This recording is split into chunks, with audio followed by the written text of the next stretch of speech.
20절부터 어떻게 해야 돼요? 모든 하나님께서 하나님의 의이신 예수님께 오셨다는 것을 다시 한번 나타내는 거예요. 알겠죠? 그래서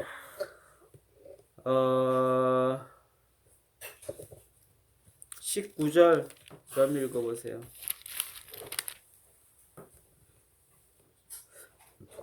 우리가 알거니와 무릇 율법이 말하는 나는 율법 아래에 있는 자들에게 말하는 것이니 이는 모든 입을 막고 세상으로 하나님의 심판 아래에 있게 하려 함이니. 그쵸. 모든 율법 아래에 있는 자들은 모든 사람들이 알겠죠? 모든 자들에게 모든 입을 막고 온 세상으로 하나님의 심판 아래에 있게 하려 함이라. 뭐가? 율법이 말하는 바는 알겠죠? 율법이 613가지가 있다고 그랬죠? 구약에. 그 613가지가 말하는 바는 주된 목적이 뭐라고? 다 하나님의 심판 아래에 있다. 누가? 모든 자들이. 알겠죠? 모든 사람들이. 그래서 그 율법이 말하는 거란 말이야. 그러므로 20절에 율법의 행위로 그의 앞에 의롭다 하심을 얻을 육체가 없대. 알겠죠? 율법으로는 죄를 깨달음이라 그냥. 알겠죠? 율법은 뭐라고? 죄를 깨닫게 하는 거예요. 알겠죠? 그리고 하나님께서 이 모든 사람들을 심판 아래 두려고 이 율법이 만들어진 목적이란 말이야. 알겠죠? 그것을 우리가 알아야 되는 거예요. 그래서 어떻게 돼요? 그 행위로 어떻게 돼요? 그의 행위로 율법을 다 지킴으로 해갖고 그의 앞에 의롭다 하심을 얻을 사람은 한 명도 없다는 거야. 알겠죠? 613개나 되는 그 율법을 다 지킬 수가 있어요? 한 개도 지키기 어려워요. 한 개. 한 개는 뭐예요? 나 외에 다른 신을 두지 말라 했는데 수많은 사람들이 어떻게 돼요? 다 우상을 섬기며 다른 신을 지금 두고 있죠. 그렇죠. 하나님께서 심판을 받게 하려고 이 율법이 있는 거야. 알겠죠? 모든 율법 아래에 있는 모든 자들이 하나님이 심판을 받게 하려고 이 율법이 있는 거야. 알겠죠? 근데 착한 율법도 있고 나쁜 율법도 있잖아. 나쁜 율법은 없어요. 하나님의 의는 다 알겠어요? 하나님의 의는 다 똑같아. 어떤 누구에게나 다 적용되기 위해서 착한 율법, 악한 율법이라는 것은 뭐예요? 결국 얘기하는 것은 바리새인들 말하는 거예요. 알겠죠? 바리새인들은 어떻게 돼요? 그 율법을 지키기 위해서 세세초로 규칙을 만들었어. 알겠죠? 성경을 만질 때는 손을 몇 번을 씻고 안식일 날에는 몇 걸음 이상을 가지 말고 다 이런 건 어떻게 돼요?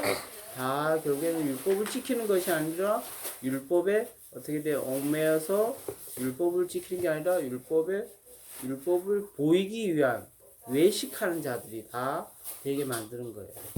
뭔 소리인지 알겠죠? 네. 그래서 21절에 그래갖고 도저히 그 율법을 지키는 사람들이 없었어. 지킬 수도 없고, 알겠죠? 기근해갖고 율법을 만들어 놨으니까 바리새인들이나 이런 사람들이 어떻게 돼요? 하나님을 섬긴다 하면서 하나님을 섬기는 것이 아니라 그 율법을 말미암아 수많은 규칙들을 만들어서 자기들을 섬기게 하고 그 규칙이 말미암아 어떻게 돼요? 다들 결국에는 하나님을 섬기는 것보다도 내가 그 사람들 앞에 나타나기를 원하고 있으며 더 엉망진창이 되는 더 죄를 더 낳게 하는 그런 악한 결과가 나타났단 말이에요. 그래서 21절에 누가 나타났다고? 예수님. 이제는 율법 외에 하나님의 한 의가 나타났대. 알겠죠? 그게 예수님이란 말이야. 그래서 22절 곧 예수 그리스도를 믿음으로 말미암아 모든 믿는 자에게 미치는 하나님의 의니 차별이 없느니라. 알겠습니까? 네. 구약에 나온 율법이 613가지래요. 613가지. 하나님의 율법이 제 이름 뭐예요? 하나님 나 외에 다른 신을 섬기지 말라. 10계명에 있는 10개의 사람들은 어떻게 돼요? 율법도 지키지 못한단 말이야. 알겠죠? 그래서 어떻게 돼요? 그 율법은 19장, 20장에서 볼 것처럼 모든 사람들을 심판하기 위하여 그 율법을 만든 거야. 알겠죠? 그래서 20장에 또 심판하기 위해서 만든 거예요. 그래서 어떻게 돼요? 나 외에 다른 신을 섬긴 우상을 섬기는 모든 자들은 그 율법에 의해서 너 하나님을 안 믿고 다른 신을 섬겼지. 너 지옥. 너도 지옥. 지옥. 하나님께서 이렇게 나중에 심판하시기 위하여 우리에게 그 의를 나타내셨단 말이에요. 근데 그 613가지라는 그 수많은 율법을 다 지킬 사람이 있어요? 없단 말이야. 그랬더니까 나중에 그래서 이것을 너무 안타깝게 여기서 하나님께서는 우리의 하나님의 아들이신 예수님을 이 땅에 보내주셨어요. 우리 인간들은 이 율법을 다 지켜야 돼. 하지만 이렇게 다 지키지 못한다는 거였어요. 하나님께서 이걸 안타깝게 여기시고 결국은 율법 외에 하나님의 한 의를 보내주셨단 말이에요. 하나님의 의. 율법도 의란 말이에요. 하나님의 의인데 율법 외에 그 다른 의, 예수 그리스도 하나님의 아들을 이 땅에 보내주신 거예요. 그래서 그를 믿는 자는 어떻게 돼요? 그를 믿음으로 말미암아 모든 믿는 자에게 미치는 하나님의 은혜, 그 예수를 믿는 자들에게는 모든 죄를 사하여 주는 그런 은혜를 허락하신 거예요. 알겠죠? 23절에 모든 사람이 죄를 범하였음에 하나님의 영광에 이르지 못하느니 24절에 그리스도 예수 안에 있는 속량으로 말미암아 하나님의 은혜로 값없이 의롭다 하심을 얻은 자 되었느니라. 알겠습니까? 그래서 우리가 예수님 안에서 이 율법이 더 완성돼서 드디어 예수님을 믿음으로 우리가 이렇게 다시 하나님 앞에 설 수 있는 다들 하나님의 자녀가 되었다. 그러면 예수님의 뭐가 우리를 깨끗하게 하는가? 25절 루시 읽어보세요. 이 예수를 하느님이 그의 피를 써 믿음으로 말미암아 화목 제물로 세우셨으니 이는 하나님께서 길이 참으시는 중에 전에 지은 죄를 간과하심으로 자기의 지은 죄를 간과한다는 건 지나가게 한다는 거야. 알겠죠? 의심을 나타내려 하심. 그렇죠. 예수님을 뭘로 했다고? 화목 제물로 세우셨대. 화목 제물로. 알겠죠? 예전에 구약의 제사 때 어떻게 됐어요? 자기가 죄가 되면 첫 어린 양이나 비둘기 새끼, 첫 염소 새끼를 제사장 앞에 가지고 와서 그 제사장이 그의 목을 따서 어떻게 돼요? 그 피를 취해서 우리들한테 뿌려갖고 너는 죄 사함을 받았다 하면서 그 제물을 번제로 드렸단 말이야. 알겠죠? 화목 제물로 드렸단 말이야. 하나님과 나 사이에 어떻게 돼요? 그런 모든 깨져 있던 불화는 이 제물을 드림으로 어떻게 돼요? 다시 화목하게 되었다는 거란 말이야. 알겠죠? 그래서 근데 우리가 하나님 앞에 죄를 계속 지을 때마다 계속 어떻게 돼요? 지을 때마다 어떻게 돼요? 계속 그거 되지. 맞죠? 지을 계속 동물을 잡아야 되고 첫 어린 양의 새끼를 해야 된단 말이에요. 그런데 직접 예수님께서 이 화목 제물이 되셔서 제물이 되셨단 말이에요. 예수님께서. 그래서 십자가에서 못 박히시고 그의 첫 흠없는 우리 예수님께서 결국엔 죽으셨단 말이에요. 그래서 그의 피를 어떻게 돼요? 그 피를 믿음으로 우리가 제 사함을 받는다는 이런 약속, 알죠? 예수님의 피를 우리한테 뿌림으로 우리가 하나님 앞에 나아갈 수 있다는 이 약속을 우리가 받게 되는 거예요. 알겠죠? 네. 그래서 26절 루시 겸이 읽어보세요.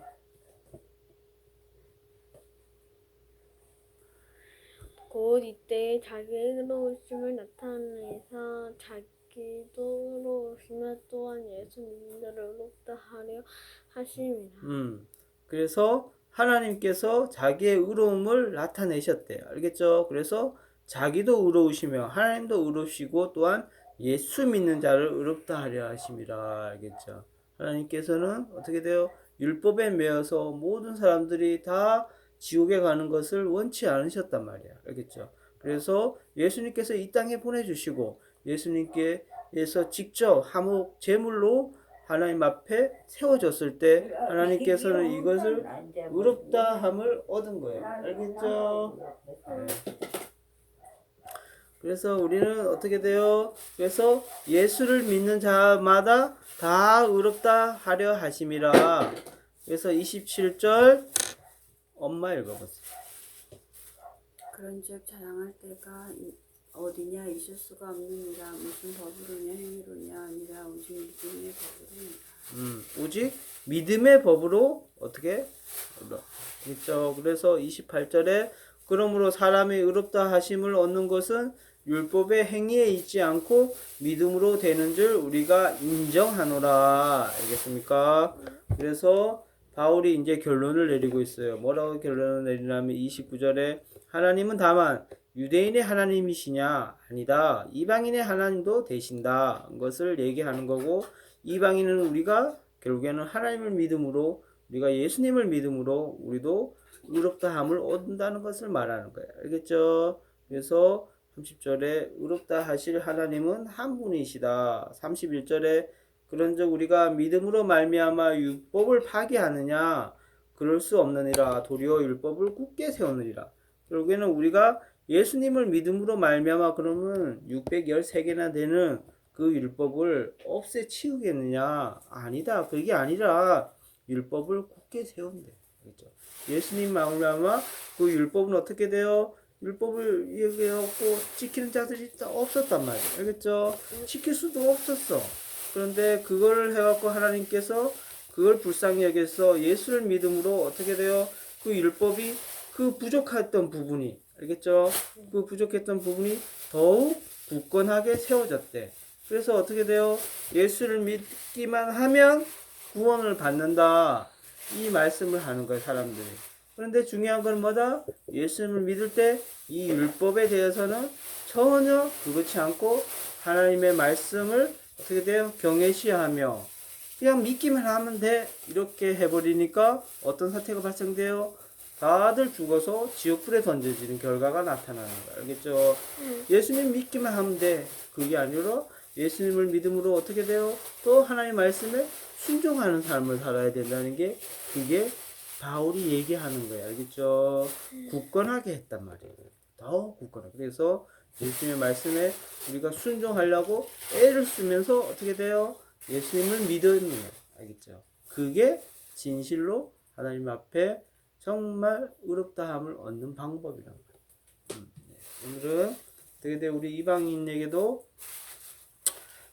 예수 그리스도를 우리가 믿음으로 우리가 다 십자가에서 달리신 그 예수 그리스도의 보혈로 말미암아 우리가 다시 의롭다함을 얻을 수 있는 기회를 얻은 거예요. 그래서 우리가 예수를 믿는 거고요. 그래서 우리가 그 예수님 때문에 우리가 하나님께서 우리를 의롭다고 해주시고 우리의 모든 죄가 그 피로 깨끗하게 씻겨진 것을 우리가 믿어야 되는 거예요. 알겠죠? 그래서 그러면 그 율법 아래에 있는 우리가 어떻게 돼요? 예수님을 믿음으로 다시 한번 의롭다함을 얻음으로써 우리가 다 하나님의 자녀가 된다는 거예요. 네, 오늘은 로마서 3장을 봤어요. 그렇죠? 어찌됐든 우리가 예수님을 믿음으로 우리가 다시 의롭다함을 얻었기 때문에 우리는 예수님을 믿고 우리의 죄를 고백하며 하루하루 어떻게 돼요? 하나님의 말씀을 순종하면서 살아야 되는 거예요. 그렇죠? 네. 그럴 때 순종하면서 살 때 그 말씀을 못 지킬 때가 많아. 하지만 어떻게 돼요? 하나님께서는 우리를 결코 정죄하지 않으시고 다시 한번 하나님의 기회를 주시고 하나님께서 이 땅에 사는 동안 다시 한번 그 말씀을 순종하며 살아가라. 예수를 믿음으로 살아가라. 알겠죠? 그렇게 우리한테 계속 말씀하시는 거예요. 이게 율법이고 이게 예수 그리스도에 대한 우리의 믿음이라는 거예요. 알겠죠? 네, 겸이부터 기도하고 마칠게요. 예수님이 예배를 드릴 수 있도록 해주셔서 감사합니다. 예배를 드릴 수 있도록 해주셔서 감사합니다. 그리고 우리가 오늘도 활기차게 시작할 수 있도록 해주세요. 예수님의 이름으로 기도드립니다. 아멘. 하나님 아버지 살아계시고 역사하셔서 우리의 가정을 또 하나님께서 참 예배드리는 가정, 하나님을 섬기는 가정으로 택하시고 특별한 은혜를 허락하여 주시면 감사합니다. 참 아침마다 드려진 예배가 하나님께 영광이요 기쁨이 될 수 있도록 또 자라나는 우리 아이들에게는 말씀이 심겨주고 하나님 앞에 예배드리는 영적인 좋은 습관을 가질 수 있도록 주님께서 또 이 시간 역사해 주시고 함께해 주시고 무엇보다 예배를 인도하시는 또 아빠에게 영적인 지혜와 또 은혜를 넘치게 도와주셔서 사람의 말이 아니라 성령의 나타남과 능력으로 말미암아 말씀이 또 선포되고 말씀으로 인하여 변화받는 또 은혜의 시간이 될 수 있도록 주님 우리 예배를 함께 하시고 또 인도하여 주시고 또 우리 교회에 또 가장 고통 가운데 아픈 가운데 있는 이영광 또 집사님과 그 가정을 위해서 기도합니다. 그 고통을 우리가 제3자로서 다 헤아려 할 수는 없지만 주님 그 십자가에서 고통을 당하셨으니 그 고통을 누구보다도 잘 아실 것을 믿고 감사합니다. 주님께서 위로하시고 주님께서 강건하게 하시고 주님께서 때마다 믿음을 주시고 성령님께서 함께 해주셔서 살든지 죽든지 그 가정을 통하여서 예수님께서 영광 받으시고 또 영광을 나타내어 주시옵소서. 오늘 하루의 삶을 주님께서 함께 하시고 또 인도해 주시고 또 어느 곳에서 무슨 일을 할지라도 주신 말씀을 기억하고 순종하며 살 수 있도록 도와주시기를 기도합니다. 예수님의 이름으로 기도드립니다. 아멘. 예수님 이 예배를 받으시고 이도록 해주셔서 감사합니다. 예수님의 이름으로 기도드립니다. 네, 그렇습니다. 하나님께서는 우리를 다 율법 아래에 두셨습니다. 그 수많은 율법 가운데 그 율법을 지키며 살기를 원했습니다. 하지만 그 율법에 유대인이나 헬라인이나 다 하나님 앞에 그 율법을 지키지 못하며 또한 온갖 갖가지 핑계를 다 댔습니다. 그래서 불법의 결과물로 하나님의 그런 선한 의가 나타나면 어떻게 되냐 그렇게 말하는 사람도 있었습니다. 하지만 하나님께서는 신실하시며 율법 아래 둔 모든 자들에게 율법으로 심판하신다고 그렇게 말씀하셨습니다. 그래서 우리를 인간들을 불쌍히 여겨주사 우리들에게 그 율법을 더 보완할 걸 허락하여 주셨습니다. 그것이 바로 자기의 아들이신 예수 그리스도를 십자가에서 제물로 바치는 것이었습니다. 예수님께서 이 땅에 오셔서 아무 흠 없는 또 아무 죄 없는 그런 분이 진짜로 십자가에서 제물이 되어서 그 십자가에서 죽으셔서 그 피를 그 예수님을 믿고 그 죄를 예수 그리스도의 피로 회개하는 모든 자들에게 덜고 정죄함이 없고 깨끗하게 되는 하나님의 자녀로서의 삶을 살도록 우리에게 허락하여 주셨습니다. 그렇습니다. 우리 이방인 우리에게도 예수님을 믿음으로 우리가 그의 앞에 믿고 나아가서 우리의 죄를 자백하며 구할 때 예수님께서 그의 피로 우리의 죄를 깨끗하게 해주심으로 하나님의 자녀가 되게 해주셨습니다. 이 율법 아래에 있던 모든 자들이 예수님을 믿음으로 다시 한번 하나님의 의가 나타나서 우리에게 또한 이로움을 주신 하나님 감사합니다. 우리가 다시 한번 오늘 이것을 깨닫고 하나님의 큰 사랑을 다시 한번 깨닫고 예수님을 이 시간 붙잡을 수 있도록 도와주시고 우리의 가족이 예수 그리스도 안에서 다시 하나님께 영광 돌리며 예수 그리스도 이름으로 하나님 앞에 예배드리는 가족이 다 되게 하여 주시옵소서. 감사하며 예수님의 이름으로 기도드렸습니다. 아멘. 하늘에 계신 우리 아버지여 이름이 거룩히 여김을 받으시오며 나라의 임하옵시며 뜻이 하늘에서 이루어진 것 같이 땅에서 이루어지이다. 오늘날 우리에게 일용할 양식을 주옵시고 우리가 우리에게 죄진 자를 사하여 준 같이 우리 죄를 사하여 주옵시고 우리를 시험에 들게 하지 마옵시며 다만 악에서 구하옵소서. 대개 나라와 권세와 영광이 아버지께 영원히 있사옵나이다. 아멘.